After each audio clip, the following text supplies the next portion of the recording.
పెడపల్లి మండలం జానకంపేట గ్రామం లక్ష్మీ నరసింహస్వామి దేవాలయం. ఈరోజు అష్టమి శనివారం కాబట్టి భక్తులు అనేకంగా వచ్చారు. అష్టమి కోనేట్లో స్నానమాచరించారు. అన్న స్నానమాచరిస్తే అష్ట కష్టాలు పోతాయని భక్తులకు నమ్మకం చేస్తుంటారు.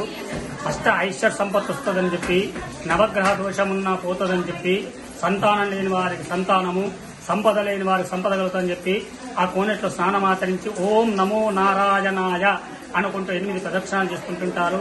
వచ్చే మార్గంలో శివాలయం ఉంది. అక్కడ దర్శించుకొని ప్రదక్షిణ చేసుకుని వస్తే పైకి వచ్చిన లక్ష్మీ నరసింహస్వామి దేవాలయంలో అక్కడ కూడా దర్శించుకొని వెళ్తుంటారు.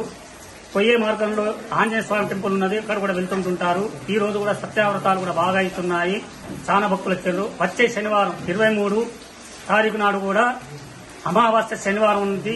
ఆ రోజు కూడా స్నానమాచరించడంతో భక్తులకు అనేక ఫలాలు కలుగుతాయని చెప్పి భక్తులు నమ్మకంతో స్నానమాచరిస్తుంటారు.